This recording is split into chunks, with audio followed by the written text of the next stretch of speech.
Friends, હવે આપણે આ વિડીયોની અંદર જીટીયુ એન્જિનિયરિંગ કેમિસ્ટ્રીનું એમસીક્યુ 31/3/2022 નું પેપરને આપણે સોલ્વ કરશું.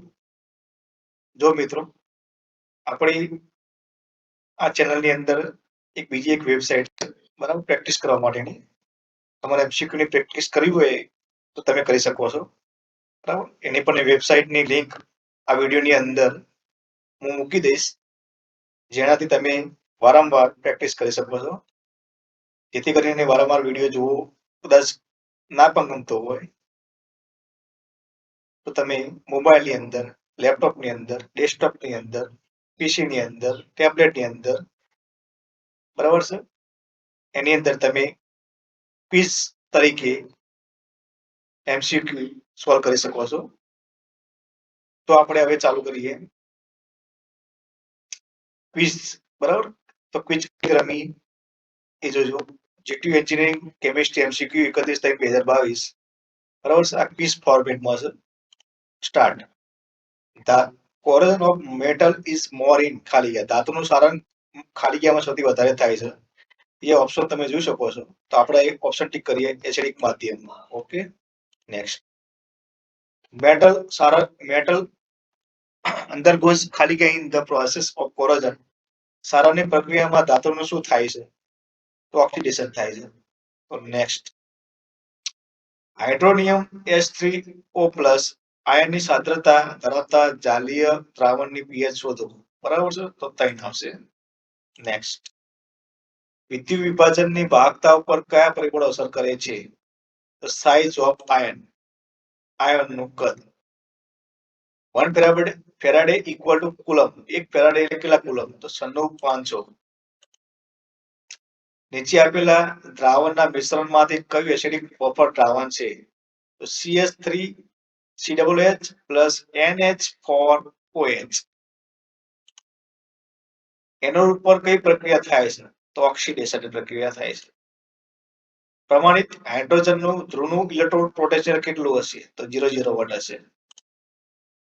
PH plus POH equal to 40 થશે. HCl ખાલી કયા પ્રકારનું વિદ્યુત વિભાજન છે? સ્ટ્રોંગ ઇલેક્ટ્રોલાઇટ છે. H3O plus multiply OH minus equal to 10⁻14. આયનીકરણ અંશનું મૂલ્ય હંમેશા ખાલી જગ્યા ઇક્વલ ટુ 1 હોય. NaCl ના નિર્માણમાં કયો રાસાયણિક બંધ જવાબદાર હોય છે? આયોનિક બંધ. બરાબર. વનસ્પતિ ઘી બનાવવા માટે કયો ઉદ્દીપકનો ઉપયોગ થાય છે? Ni. ખાલી જગ્યા ઉદ્દીપક રાસાયણિક પ્રક્રિયાનો વેગ વધારે હોય છે, તો પોઝિટિવ. નીચેના કયા ધાતુમાં FCC રચના જોવા મળે છે? AU. ગંધક એક ઘન ખાલી જગ્યા પદાર્થ છે, તો માનવીય પદાર્થ છે, મોલિક્યુલર સોલિડ છે. સલ્ફર ઇઝ એ ખાલી જગ્યા સોલિડ. Okay, next. કાર્બનની સંયોજકતા કેટલી? What is the valence of carbon? તો 4. ઇલેક્ટ્રોનની સરખી ભાગીદારીથી બનતા રાસાયણિક બંધને ખાલી જગ્યા કહેવાય. The chemical bond formed by equal sharing of electron is called સહસંયોજક બંધ કહેવાય. Covalent bond. નીચે આપેલા પદાર્થમાંથી કયો પદાર્થ નિષ્ક્રિય છે? તો હિલિયમ. બરાબર, બધી સક્રિય છે, આ નિષ્ક્રિય છે. C.H.E નું પૂરું નામ, CH નું પૂરું નામ સેન્ટ્રીગેટેડ હીટેડ યુનિટ. નીચે આપેલા માંથી કયું ઘન બળતણ છે? સોલિડ બળતણ કયું છે? તો આપેલા બધા શું છે? સોલિડ જ છે. સૌથી વધારે ભેજનું પ્રમાણ કયા કોલસામાં હોય? તો લિગ્નાઇટ. ઝિંક કોપર વિદ્યુત રાસાયણિક કોષમાં કોપર શું થશે? ઓક્સિડેશન થશે. નીચે આપેલા ઉપયોગોમાંથી સારણ ઘટાડવા કયા ઉપાય કરશું? સારણને ઘટાડવા માટે કયો ઉપાય કરશું? ભેજને દૂર કરીને કરશું. કયા ધાતુનો ટ્રેનિંગ પ્રક્રિયામાં લોખંડ ઉપર રચનાત્મક તરીકે ઉપયોગ કરવામાં આવે છે? સારણ ઘટાડવા માટે કયો ઉપયોગ થાય? ઝિંક. સિરેડાઇઝિંગ પ્રક્રિયામાં કેટલા તાપમાને લોખંડની નાની ચીજ વસ્તુઓ પર ઝિંકનું કોટિંગ કરવામાં આવે છે? 500 સેલ્સિયસ થી 600 સેલ્સિયસ. સ્ટેનલેસ સ્ટીલ લોખંડ અને ખાલી જગ્યાનું મિશ્ર ધાતુ છે, ક્રોમિયમ. નીચે આપેલ પદાર્થમાંથી કયો પદાર્થ ધ્રુવીય લક્ષણ દર્શાવે છે? S2. ઇલેક્ટ્રોનની સરખી ભાગીદારીથી બનતા રાસાયણિક બંધને ખાલી બંધ કહેવાય. આયોનિક બંધ, સોરી, સહસંયોજક બંધ કહેવાય, covalent bond. What is if vulcanize of rubber? તો sulfur.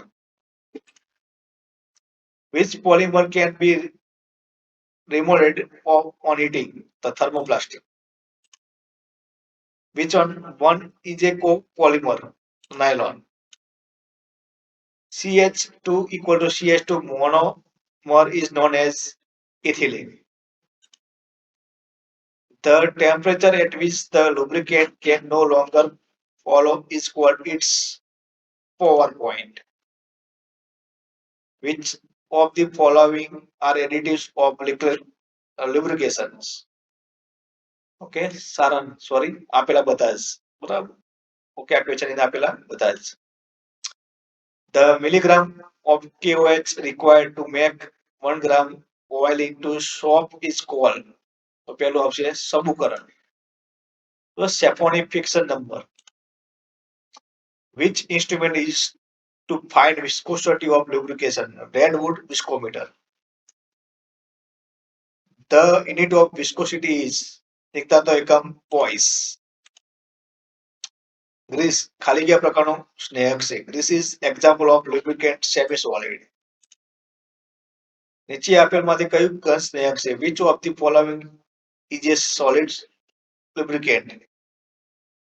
બધા સોલિડ જ છે આપેલા બધા. To measure flash and fire point of lubricants ખાલી ગયા instrument is used.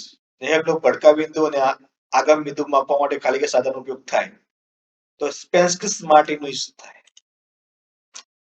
The blend of alcohol and petrol is known as powerful alcohol. કોલસામાં રહેલ ભેજનું પ્રમાણ, બાષ્પીય દ્રવ્યનું પ્રમાણ, રાખનું પ્રમાણ જાણવા કયું પૃથ્થકરણ કરવામાં આવે છે? Which analysis is to know moisture content, volatile matter as content of coal? Proximate analysis. Natural ગેસમાં મિથેનનું પ્રમાણ કેટલું હશે? તો 88%. 1 BTU equal to calorie, 252 calorie. નીચે આપેલમાંથી કયું પ્રવાહી બળતણ છે? ઓકે, તો એન્થ્રેસાઇટ. CNG અને LPG ખાલી ગયા the fuel primary. What is the first removed during fractional distillation of petroleum? આમાંથી શું પેટ્રોલિયમના વિભાગીય નિશાનથી સૌથી પહેલા મળે છે? પાણી અને sulphur. Bomb calorimeter is to measure temperature. Okay, તો મિત્રો આવી રીતે તમે ક્વિઝની પ્રેક્ટિસ કરી શકશો અને તમે અહીંયા રિઝલ્ટ પણ ખબર પડશે. ઓકે, તો અહીંયા તમે જોઈ શકો છો તમારું કેટલા ક્વેશ્ચન સાચા પડ્યા, કેટલા ખોટા પડ્યા એ તમે એનાલિસિસ કરી શકશો. 50 ક્વેશ્ચન આપણે આની અંદર મૂકેલા. ઓકે, આવી રીતે તમે રિઝલ્ટ એનાલિસિસ કરી શકશો અને તમારા ક્વેશ્ચન કેટલા સાચા છે અહીંયા રૂબરૂ તમે જોઈ શકશો. તો આની લિંક હું આ વિડીયોની ડિસ્ક્રિપ્શનની અંદર મૂકી દઈશ અને તમે વારંવાર એની પ્રેક્ટિસ કરજો. ઓકે, જો અહીંયા ક્વેશ્ચન ખોટા પડશે તો એ સાચો જવાબ પણ તમને અહીંયા બતાવી દેવામાં આવશે. ઓકે, અહીંયા જોઈ શકો કેટલા ક્વેશ્ચન ખોટા પડ્યા છે ને એ તમે અહીંયા આરામથી જોઈ શકશો. બસ આ ક્વિઝની 1-2 વાર પ્રેક્ટિસ કરશો, 2 થી 3 વાર, એટલે તમને આરામથી ક્વેશ્ચન આવડશે. પ્રેક્ટિસ કરવાથી ક્વેશ્ચન આવડે. ઓકે, ફક્ત વાંચ્યા રાખવાથી ભૂલી જવાતું હોય છે. અહીંથી ક્વિઝ તમે રમતા રહો તો તમને સારું એવું યાદ રહેશે અને સારું એવું પ્રિપેરેશન થશે.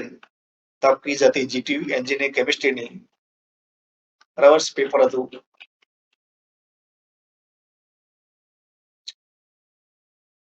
એકત્રીસ 3/2022 બરાબર, એનું આ પેપર આપણે સોલ્વ કર્યું, ક્વિઝ મારફતે સોલ્વ કર્યું. તો આ વિડીયો તમને કેવો લાગ્યો?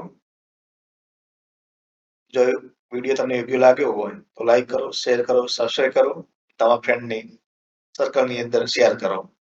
જય હિન્દ, જય ભારત.